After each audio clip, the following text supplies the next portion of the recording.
Hello students, today our topic is Python programming. In this lecture we are going to discuss some output based question answer related to Python programming. So let's start. Students, अभी तक हम already Python programming से related different programmes को कर चुके हैं, concept के बारे में भी काफ़ी बातें हुई हैं. तो आज हम आउटपुट बेस्ड क्वेश्चन आंसर करेंगे. आउटपुट बेस्ड क्वेश्चन आंसर का मैं आपको बता दूं, मतलब ये होता है कि आपको एक कोड दे रखा होगा और ये आपको प्रैक्टिकल एग्ज़ाम में नहीं पूछा जाएगा, ये थ्योरी एग्ज़ाम में पूछा जाएगा और आपको उस कोड को ये बताना है कि इस कोड को अगर हम कंप्यूटर पर रन करेंगे तो आउटपुट क्या आएगा.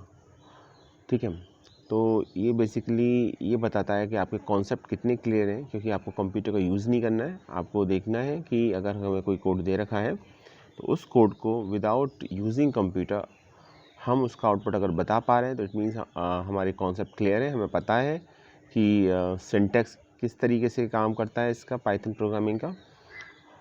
तो ये फर्स्ट क्वेश्चन है यहाँ पर, याद रखिएगा. इसमें आपको क्वेश्चन 3 या 4 लाइन से ज़्यादा का नहीं होगा, कोई भी 9th क्लास के लेवल की अगर हम बात करें तो. और आंसर वही लिखना है जो एग्जैक्ट आंसर होगा, जो आपके हिसाब से. आपको अपने हिसाब से कुछ भी ना तो उसमें ऐड करना है और ना ही कुछ प्रिंट स्टेटमेंट या कुछ अलग से आपको उसमें कोई भी देना है. तो ऐसा नहीं है कि हमने कोई अलग से प्रिंट स्टेटमेंट दे दिया, लाइन भी चेंज कर दी. जैसा आउटपुट आ रहा है एग्जैक्ट आपको वैसा आउटपुट लिखना है. ठीक है, तो चलिए ये क्वेश्चन पहला क्वेश्चन है, आप स्क्रीन पर देख रहे हैं. क्या कहा गया है इसमें? इसमें आपको देखिए 1 2 3 4 5 6 टोटल 6 लाइन है. नीचे आउटपुट भी दे रखा है, आपको आउटपुट नहीं देखना है, आपको पहले इसे समझना है और कोड को फिर इसका आंसर लिखना है. और चाहे तो फिर आप इसको बाद में कंप्यूटर पर जाके चेक भी कर सकते हैं कि इसका आउटपुट प्रॉपर है, करेक्ट है या नहीं है. तो और अगर नहीं है, कुछ डिफरेंस है, तो समझिए कि आपसे कुछ कॉन्सेप्ट को समझने में गलती हुई है.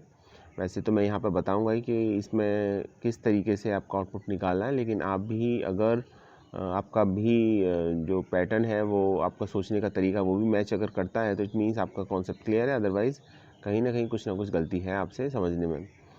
तो देखिए ये असाइनमेंट ऑपरेटर से रिलेटेड है. First of all wait a second, ये देखिए this is the first question. तो फर्स्ट पार्ट ये है, x equal to 10, it means 10 assign किया गया है x को. ये असाइनमेंट ऑपरेटर कहा जाता है. और हमेशा असाइनमेंट जो होगा वो याद रखिएगा. असाइनमेंट ऑपरेटर के बारे में बता दूँ, असाइनमेंट ऑपरेटर से रिलेटेड क्वेश्चन पूछे जाते हैं अक्सर एग्जाम में. राइट हैंड साइड की जो वैल्यू होगी वो हमेशा लेफ्ट हैंड साइड के वेरिएबल को असाइन होती है. ठीक है, कभी भी लेफ्ट हैंड साइड में आपको ऐसा नहीं मिलेगा कि लेफ्ट हैंड साइड में एक कांस्टेंट हो, राइट हैंड साइड में वेरिएबल हो. हमेशा राइट हैंड साइड में वेरिएबल कांस्टेंट होगा और लेफ्ट हैंड साइड में वेरिएबल होगा. तो इसका मतलब यह है कि 10 इज़ असाइन टू x. तो 10 असाइन को x, 10x एक वेरिएबल है, उसको असाइन कर दीजिए. तो इसका मतलब ये हुआ.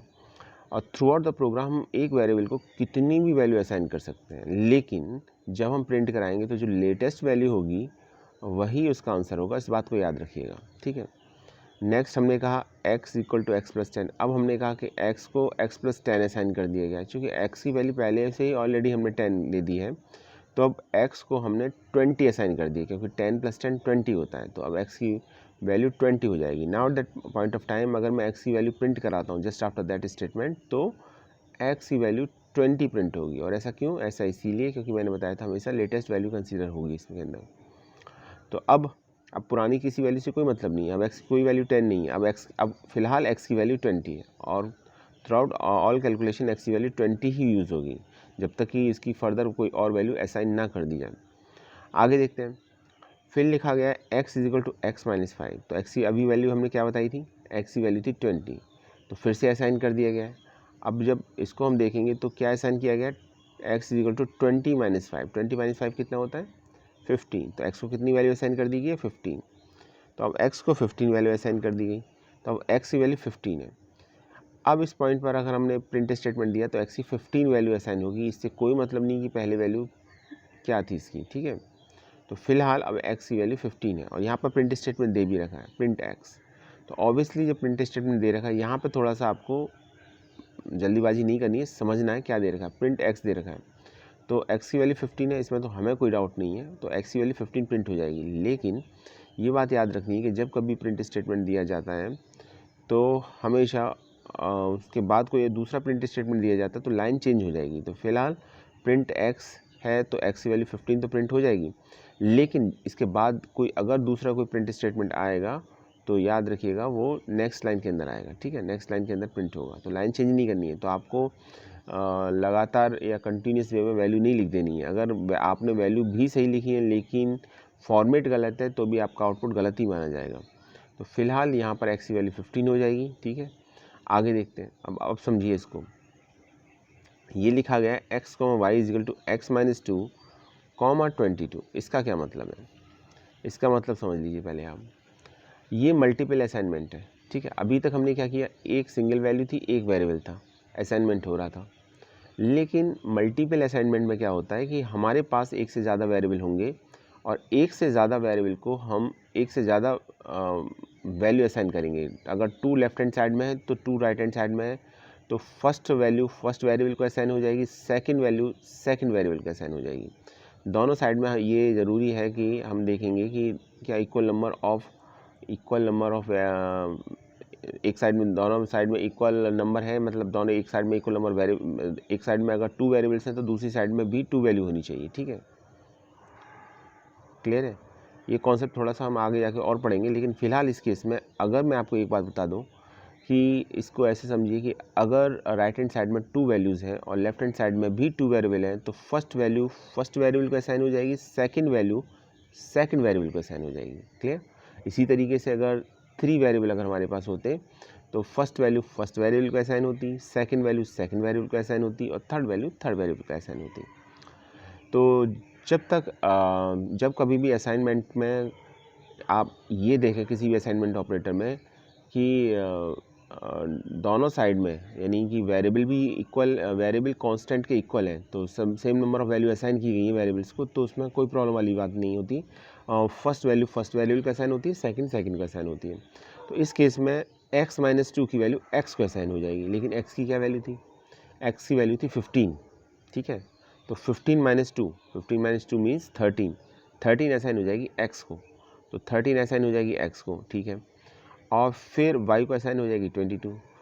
अब इस पॉइंट पर अगर हम x और y की वैल्यू प्रिंट कराएंगे तो एक तो पहली बात तो ये कि प्रिंट एक न्यू लाइन से प्रिंट होगा, ठीक है। अब एक ही लाइन के अंदर हमने 2 वेरिएबल को प्रिंट कराया है, क्योंकि प्रिंट स्टेटमेंट देखेंगे कॉमा से सेपरेट किया गया है, तो पहले 13 प्रिंट होगी और फिर इसके स्पेस देने के बाद 22 प्रिंट होगी। तो 2 वेरिएबल आपका स्पेस देने के बाद 22 लिखिए, तो 2 वेरिएबल हो जाएंगे आपका।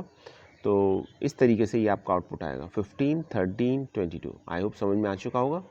आप चाहें तो इसको एग्जीक्यूट कर सकते हैं और एक काम और करके देख सकते हैं। आप वैल्यू चेंज करके देख लीजिए, एक्स की कुछ और वैल्यू ले लीजिए, वाई की कुछ और वैल्यू ले लीजिए। इस तरह के एक क्वेश्चन पर और प्रैक्टिस कीजिए और तो आपको और क्लियर हो जाएगा, आप पता लगा सकते हैं कि आउटपुट क्या हो। चलिए मैं आपको क्वेश्चन दे देता हूँ। अभी फ़िलहाल स्टार्टिंग की जो फर्स्ट लाइन है एक्स इजिकल टू 10, इसमें एक्स इजिकल टू 10 ना होके एक्स इजिकल टू 5 है, ठीक है, एक्स इक्वल टू 5 है। तो बताइए आउटपुट क्या आएगा। आई थिंक ये क्वेश्चन समझ में आ चुका होगा। नेक्स्ट क्वेश्चन की बात करें। चलिए क्वेश्चन आपके लिए इसी से मिलता जुलता क्वेश्चन था, इसी से मिलता जुलता क्वेश्चन है ये, तो आई होप आप सभी कर लेंगे इसको। वैसे ही सोचना है जैसे अभी मैंने बताया, उसी तरीके से स्टेप्स को फॉलो करना है, आउटपुट बता देंगे हम। तो इसमें क्या दे रखा है ज़रा देखें हम। एक्स इक्वल टू 10 क्लियर है, तो एक्स की वैल्यू 10 असाइन की गई है। नेक्स्ट है x equal to x plus 10। देखिए पिछली बार की तरह ये क्वेश्चन, एक तरह के क्वेश्चन की मैंने सोचा एक प्रैक्टिस और करा दी जाए आपको। तो यह है कि एग्ज़ाम में इस तरह का क्वेश्चन आता है तो देखिए आप ये एक्सपेक्ट ना करके चलें कि वैल्यू सेम मिलेंगी। हाँ, अगर लॉजिक आपको समझ में आ गया है तो उस तरह के अगर कोई भी क्वेश्चन आता है तो आप एग्ज़ाम में कर लेंगे, ये डेफिनेट है। और एक बात और, अभी 2021-22 सेशन के लिए ये याद रखिएगा कि सिलेबस में थोड़ा सा चेंज है, ये मैं आप सभी को बता दे रहा हूँ। पिछली बार तक ये था कि पाइथन और स्केच प्रोग्रामिंग थी तो सही, सिलेबस में पढ़ना भी था आप सभी को, लेकिन वो सिर्फ प्रैक्टिकल पॉइंट ऑफ व्यू से थी। इस बार ऐसा नहीं है। इस बार स्केच और पाइथन आपका 10 मार्क्स का है आउट ऑफ 50, ठीक है। तो थ्योरी एग्ज़ाम में भी पूछा जाएगा, प्रैक्टिकल एग्ज़ाम में भी आएगा, प्रैक्टिकल में तो आता ही है। तो इसलिए थोड़ा सा इस तरह के क्वेश्चंस, और जब थ्योरी एग्ज़ाम में क्वेश्चन पूछा जाएगा तो आउटपुट बेस्ड क्वेश्चन डेफिनेटली पूछे जाएंगे। तो 9th क्लास के लेवल पर जितने तरीके सभी आउटपुट बेस्ड क्वेश्चन बनते हैं वो मैं आपको सभी करा दूंगा आपको, ठीक है। ये फर्स्ट पार्ट था इसका। और देखेंगे नेक्स्ट पार्ट में भी कुछ और क्वेश्चन ट्राई करेंगे ताकि आपकी इस तरह के क्वेश्चन की प्रैक्टिस हो जाए। और इसमें आंसर बहुत छोटा लिखना होता है, और एग्जैक्ट है तो फुल मार्क्स मिलते हैं, गलत है तो फिर कोई मार्क्स नहीं मिलेगा, ये भी याद रखिएगा। तो predict the output of the following code segment, इस कोड का हमें आउटपुट बताना है। तो x को 10 असाइन कर दिया गया, फिर लिखा गया x equal to x plus 10। तो 10 में 10 ऐड किया है, कितना हो जाएगा, 20 हो जाएगा अगेन, ठीक है।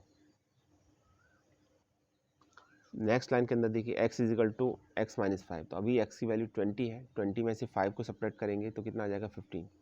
याद रखिएगा x को किसी भी वेरिएबल को, फॉर एग्जांपल x को थ्रू आउट द प्रोग्राम हम कोई भी वैल्यू कितनी भी बार असाइन कर सकते हैं, multiple values multiple times assign कर सकते हैं, ठीक है, डिफरेंट वैल्यूज असाइन कर सकते हैं। लेकिन जब हम प्रिंट कराएंगे तो जो लास्ट स्टेटमेंट होगा असाइनमेंट का, उसमें जो भी वैल्यू असाइन की गई होगी उसके अकॉर्डिंग आपका आउटपुट आएगा, ये याद रखिएगा बस। तो लिखा हमने प्रिंट x, तो ऑब्वियसली यहाँ पर हम x की वैल्यू प्रिंट कराएंगे तो x equal to x minus 5 के अकॉर्डिंग x की वैल्यू फिलहाल 15 है तो 15 प्रिंट हो जाएगा। नेक्स्ट मल्टीपल असाइनमेंट दे रखा है, अभी लास्ट क्वेश्चन में बताया था, 2 वेरिएबल्स हैं x और y, और उनको वैल्यू असाइन की गई x माइनस 2 कॉमा एक्स। इस केस में आप दोनों राइट हैंड साइड में भी देखेंगे तो वेरिएबल ही दे रखा है, तो जो भी वेरिएबल की वैल्यू है वो देखिए आप, वेरिएबल की वैल्यू है 15, यानी x की वैल्यू 15 है। तो पहले इसको सॉल्व कर लीजिए, तो राइट हैंड साइड में देखेंगे x minus 2, it means 15 minus 2, तो वैल्यू हो जाएगी 13, और x की वैल्यू तो 15 है ही, तो 13 और 15 असाइन हो जाएगा x और y को, तो x की वैल्यू हो जाएगी 13 और y की वैल्यू हो जाएगी 15। नाउ नेक्स्ट लाइन के अंदर हमने x और y की वैल्यू को प्रिंट कराया गया है, तो इस केस में x की वैल्यू 13 15 अगेन प्रिंट हो जाएगा, 13 15 प्रिंट हो जाएगा नेक्स्ट लाइन में के बाद, ठीक है। तो आंसर ये आ जाएगा 15, फिर लाइन चेंज 13 स्पेस 15, ये आपको आंसर लिखना है। तो ये सेकंड पार्ट हो गया, पिछले पार्ट से मिलता जुलता ही था, ठीक है। अगर वो फर्स्ट पार्ट आपको समझ में आ गया होगा तो सेकंड भी डेफिनेटली मुझे उम्मीद है कि समझ में आ गया होगा आपको। चलिए आगे का देखते हैं।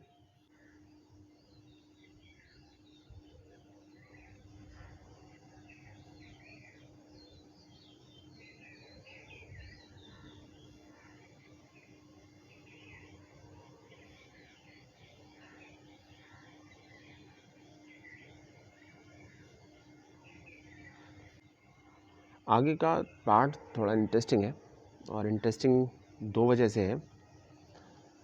पहला देखिए, इसमें अभी मैंने आप बताया कि क्या होता है कि अगर हम किसी वेरिएबल को वैल्यू असाइन कर रहे हैं, ठीक है, तो पहली बात मैंने आपको बताई थी कि एक वेरिएबल को हम थ्रू आउट द प्रोग्राम कितनी भी बार वैल्यू असाइन कर सकते हैं, डिफरेंट वैल्यू असाइन कर सकते हैं, नो डाउट अबाउट इट।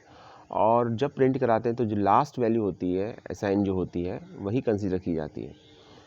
दूसरी बात मैंने ये बताई थी कि अगर हम मल्टीपल असाइनमेंट कर रहे हैं और हमारे पास मोर देन वन वेरिएबल है, तो हम मोर देन वन वेरिएबल्स को, मान लीजिए 2 वेरिएबल्स हैं तो 2 वैल्यूज़ हैं, तो फर्स्ट वैल्यू फर्स्ट वेरिएबल का असाइन हो जाएगी और सेकंड वैल्यू सेकंड वेरिएबल का असाइन हो जाएगी। लेकिन यहाँ केस थोड़ा सा अलग है, देखिए कैसे। फर्स्ट लाइन को रीड कीजिए, x इक्वल टू 40, यानी 40 इज असाइन टू x, इसका मतलब ये हुआ, तो x को 40 वैल्यू असाइन कर दी गई है। इस टाइम पर मैं x को प्रिंट कराऊंगा तो 40 प्रिंट होगा। नेक्स्ट दिया गया y equal to x plus 1, it means x plus 1 की वैल्यू y को असाइन की गई है, x की वैल्यू चूँकि 40 है तो y की वैल्यू इस पॉइंट ऑफ टाइम पर 41 हो जाएगी। तो फिलहाल हमारे पास x की वैल्यू 40 है और y की वैल्यू 41 है, दो वैल्यू मिल गई इनको। चलिए आगे देखते हैं। थर्ड लाइन में बड़ा इंटरेस्टिंग, थर्ड लाइन बहुत इंटरेस्टिंग है क्योंकि दिया गया x equal to 20 comma y plus x. अब इस केस में क्या है, इस केस में ये है कि हमारे लेफ्ट हैंड साइड में सिर्फ एक वेरिएबल है, लेकिन राइट हैंड साइड में हमें 2 वेरिएबल्स 2 वैल्यू दी गई हैं, 2 वैल्यू असाइन की गई हैं। तो एक सिंगल वेरिएबल को मल्टीपल वैल्यूज़ असाइन की जा सकती हैं? आंसर है यस, बिल्कुल की जा सकती हैं, ठीक है, बिल्कुल की जा सकती हैं। तो उस केस में कोई मिस्टेक नहीं आती, याद रखिएगा। तो x की 2 वैल्यूज़ हो जाएंगी, पहले तो हो जाएगी 20 और दूसरी वैल्यू क्या हो जाएगी y प्लस एक्स। अब y प्लस एक्स, वाई की वैल्यू कितनी थी 41, x की वैल्यू 40 41 कितना हो गया 40 41 हो गया 81। तो अभी x की हमारे पास दो वैल्यू हो जाएंगी, कौन कौन सी 20 और 81। तो अगर हम x को प्रिंट कराएंगे यहाँ पर तो x की वैल्यू 20 और 81 प्रिंट होगी। अब चूँकि दो वैल्यू है तो लगातार आप जो लिखेंगे इसमें तो इसको पैरेंथेसिस साइन के अंदर लिखना है आउटपुट में पहली बार। दूसरी बात, दोनों वैल्यू को कॉमा लगा के सेपरेट करके लिखना है आपको, ठीक है। तो चलिए, फिर लिखा गया प्रिंट एक्स वाई। अब एक्स और वाई की वैल्यू को प्रिंट करा गया है। चूँकि एक्स की दो वैल्यू है जैसे मैंने बताया, तो 20,81 लिखेंगे पैरेंथेसिस में, और दूसरी वैल्यू है वाई की, तो वाई की वैल्यू 41 है ही, उसमें तो कोई डाउट नहीं है, तो फिर वो 41 हो जाएगा। तो ये बात याद रखिएगा, एक सिंगल वेरिएबल को, या आप आगे अगर पाइथन पढ़ेंगे तो एक कॉन्सेप्ट पढ़ेंगे टपल का, तो उसमें ये चीज़ और अच्छी तरीके से एक्सप्लेन की गई है। लेकिन फ़िलहाल मैं आपको 9th क्लास के लेवल के अकॉर्डिंग बता रहा हूँ यहाँ पर कि ये ध्यान रखिएगा कि एक वेरिएबल को मल्टीपल वैल्यूज़ असाइन की जा सकती हैं, और वो मल्टीपल वैल्यूज़ आएंगी तो फिर वो आपकी पैरेंथेसिस के अंदर हम लिख देंगे, कॉमा लगा के सेपरेट कर देंगे, जैसा कि इस केस में हमने किया है। एक्स को 2 डिफरेंट वैल्यूज़ असाइन की गई हैं। आई होप अभी क्लियर हो गया होगा। ये था क्वेश्चन नंबर 3 हमारा, ठीक है। पार्ट 4 देखिए। अभी अब तक आपने 3 क्वेश्चंस ऑलरेडी कर चुके हो आप इसके, और मुझे उम्मीद है कि अगर आपको ये समझ में आ गया होगा तो ये क्वेश्चन आप डेफिनेटली अपने आप से कर सकते हो, ठीक है। तो वो स्टूडेंट्स जिनको समझ में आ रहा है, वीडियो देख रहे हैं, वो वीडियो को यहीं पॉज करें, आउटपुट ना देखें, कोड को लिख लें, ठीक है, कैलकुलेशन करें, देखें क्या आउटपुट आ रहा है, और फिर इसको चाहे तो कंप्यूटर पर एग्जीक्यूट करा के अपना आउटपुट को मैच करा सकते हैं। वैसे आउटपुट इसमें भी दे रखा है, उससे भी मैच करा सकते हैं, सेम है। तो इसका मीनिंग ये है कि आपको समझ में आ चुका है। अभी एग्ज़ाम में इस तरह के क्वेश्चंस के लिए आप तैयार हैं। नहीं आया तो अभी 2 क्वेश्चन और करने पड़ेंगे आपको। चलिए चलते हैं। देखिए क्या लिखा हुआ है, x, y इक्वल टू 20, 60, यानी कि इसमें 2 वैल्यूज हैं, 2 वेरिएबल्स हैं, और ये 2 वैल्यूज़ 2 डिफरेंट वेरिएबल्स को असाइन की गई हैं। राइट हैंड साइड में 20, 60 लिखा हुआ है, लेफ्ट हैंड साइड में x, y लिखा हुआ है। जब इस तरह से मल्टीपल असाइनमेंट होता है तो फर्स्ट वैल्यू फर्स्ट वेरिएबल को असाइन होगी, सेकंड वैल्यू सेकंड वेरिएबल को असाइन होगी, ठीक है। तो x को असाइन हो जाएगी 20 और y को असाइन हो जाएगी वैल्यू 60। इट मीन्स x की वैल्यू 20 हो जाएगी और y की वैल्यू 60 हो जाएगी फर्स्ट लाइन के अंदर। क्लियर। आगे चलते हैं।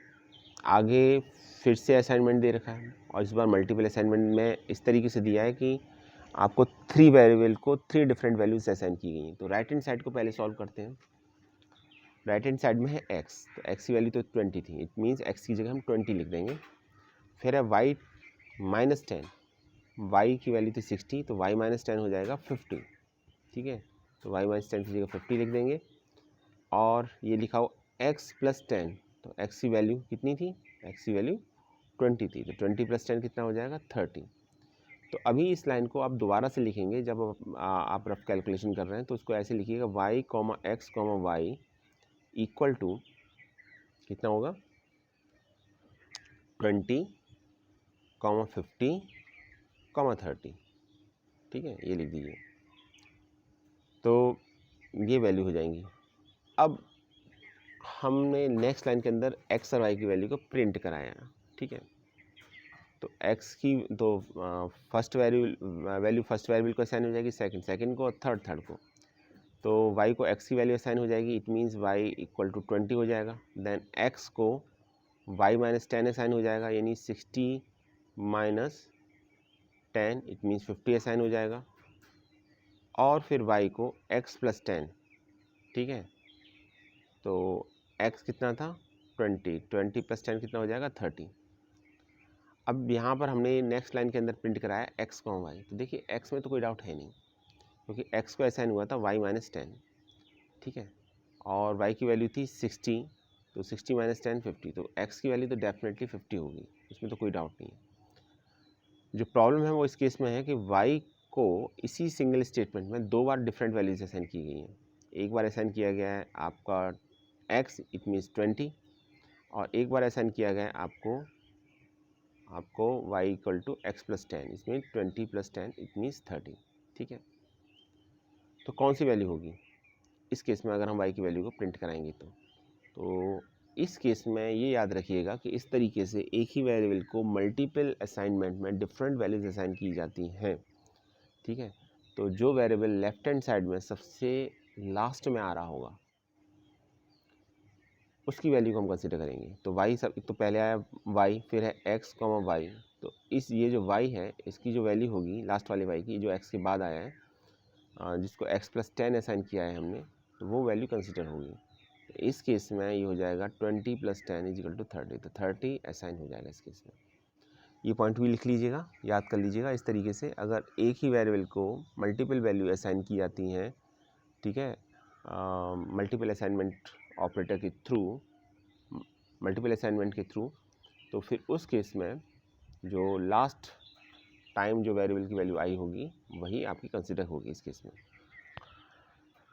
तो चलते हैं आगे, देखते हैं।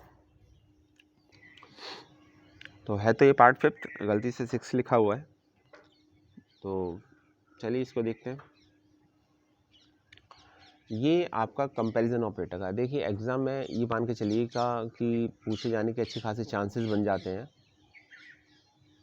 आपके असाइनमेंट ऑपरेटर से रिलेटेड।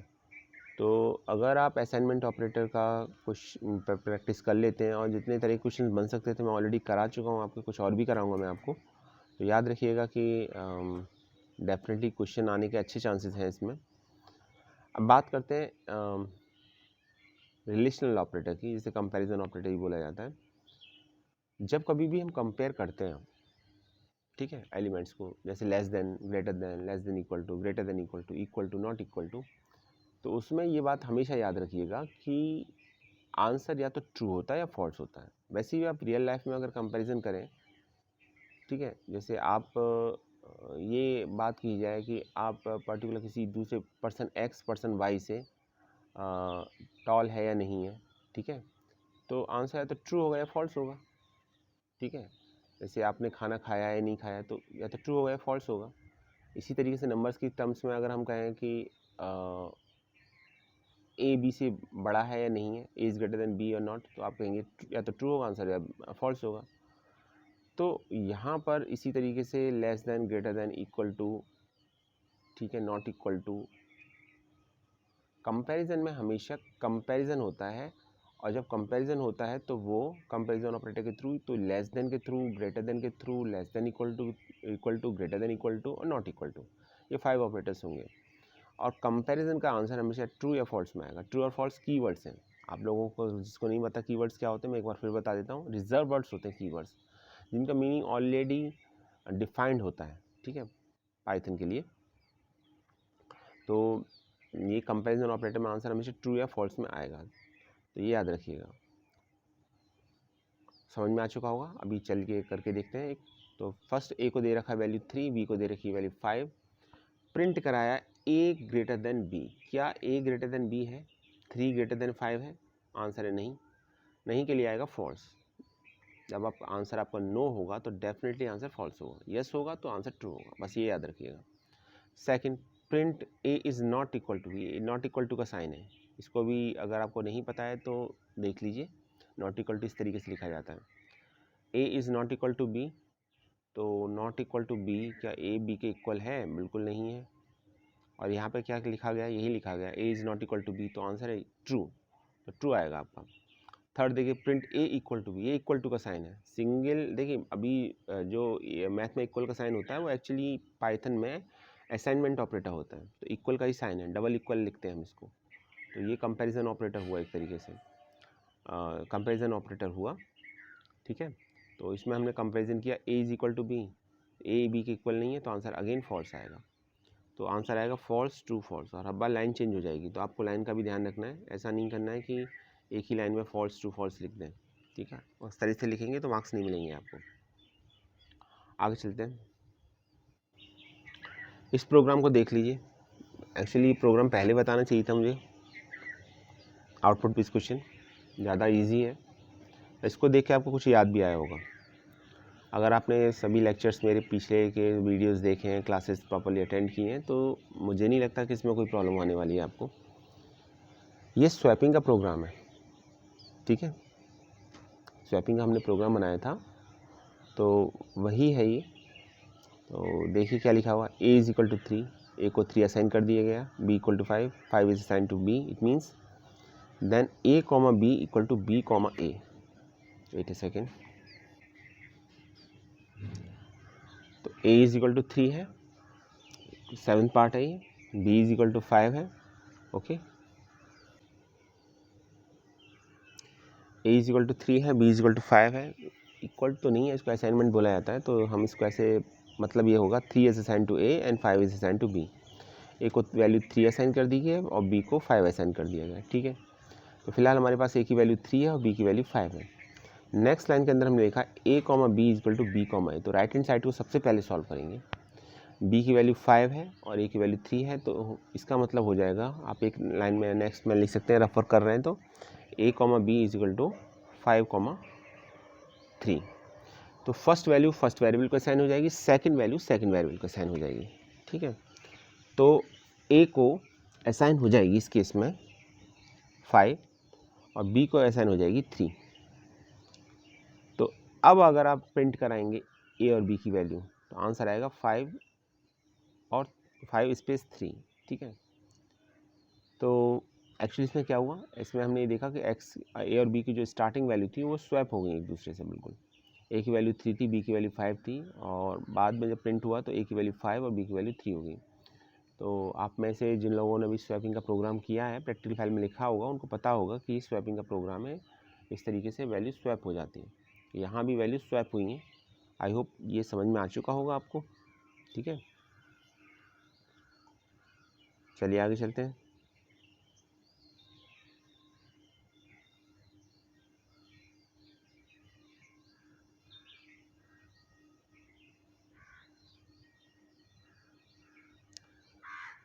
प्रोग्राम है name Aman, age 26, print your name and age are, your की जगह यू लिखा हुआ है, इससे कोई फर्क नहीं है, और message as it is print होता है। तो आप भी एज इट इज ही लिखिएगा, आप भी अपनी तरफ से कुछ चेंज मत कीजिएगा इसमें, ठीक है। तो your name and age are variable की जो वैल्यू है वो एक्चुअली यहाँ कैलकुलेशन की गई है, नेम प्लस एज की, नेम प्लस एज। अभी आप कहेंगे कि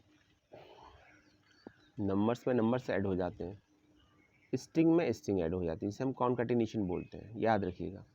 जैसे कोई नंबर है 5 और 6, को हम ऐड करेंगे, प्लस ऑपरेटर के थ्रू करेंगे तो आंसर 11 आएगा।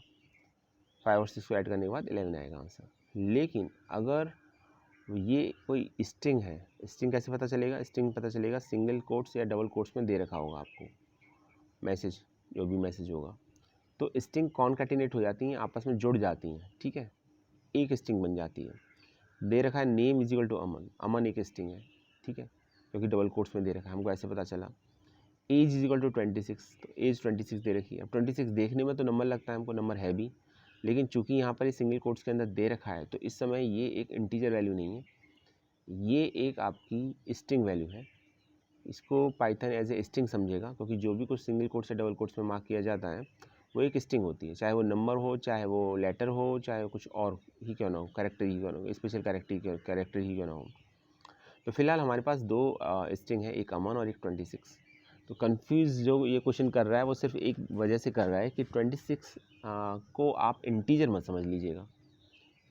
26 इंटीजर होता है, लेकिन जैसे ही आपने उसे सिंगल कोट्स के अंदर मार्क किया तो वह वो एक अब स्ट्रिंग बन गया। सिंगल कोट्स के अंदर आप कुछ भी मार्क कर सकते हो, एक लेटर, एक कैरेक्टर, एक नंबर, ठीक है, कोई स्पेशल कैरेक्टर भी कर सकते हो, जो भी कुछ मार्क कर रहे हो वो आपका एक स्ट्रिंग का पार्ट ही माना जाएगा, स्ट्रिंग ही माना जाएगा वो आपका। तो आपने एक नंबर दिया तो ये नंबर ना होकर एक स्ट्रिंग है, क्योंकि ये सिंगल कोट्स के अंदर मेंशन है, पहली बात। दूसरी बात ये कि जब कभी भी हम दो स्ट्रिंग को ऐड करते हैं तो आउटपुट कभी भी रॉन्ग नहीं होता हमारा, दो स्ट्रिंग ऐड होकर एक थर्ड स्ट्रिंग में कन्वर्ट हो जाती हैं, जिसको हम कॉन्कैटिनेशन बोलते हैं। यहाँ पर अमन और 26 जब हम नेम और एज को ऐड करेंगे तो अमन की जो स्ट्रिंग है वो एज वाली स्ट्रिंग में ऐड हो जाएगी, ठीक है। तो पहले आएगा अमन और उसके बाद आएगा 26 कंटिन्यूसली लिखा हुआ। तो यही प्रिंट भी कराया गया है, तो मैसेज भी यही प्रिंट होगा, और प्रिंट स्टेटमेंट के अंदर ही कॉन्कैटिनेशन ऑपरेशन को परफॉर्म किया गया है। तो ऐसा भी होता है कभी कभी, ये ज़रूरी नहीं है कि हम एक थर्ड वेरिएबल लें, फिर उस वेरिएबल को हम कैलकुलेशन करें, फिर उसको प्रिंट कराएं। आप डायरेक्ट प्रिंट स्टेटमेंट में जाके कैलकुलेशन भी कर सकते हैं, ठीक है, एडिशन से रिलेटेड, सब्ट्रैक्शन से रिलेटेड इस तरह की कैलकुलेशन कर सकते हैं। तो इस केस में भी कुछ ऐसा ही किया गया। तो स्टूडेंट्स ये थे आज के हमारे कुछ आउटपुट क्वेश्चन। अभी हमने 6 क्वेश्चन किए हैं, नेक्स्ट वीडियो में हम कुछ और करेंगे और ऐसे क्वेश्चंस डेफिनेटली एग्जाम में पूछे जाते हैं। अगर आपको ये पाइथन प्रोग्रामिंग समझ में आ रही है तो इस तरह के क्वेश्चंस ये समझिए कि आपको काफ़ी हेल्प करेंगे एग्ज़ाम में, क्योंकि इसमें बहुत ज़्यादा कुछ कैलकुलेशन करने की ज़रूरत नहीं होती, बहुत कुछ ज़्यादा लिखना नहीं होता, मार्क्स फुल मिल जाते हैं इसके अंदर। तो thanks for watching this video.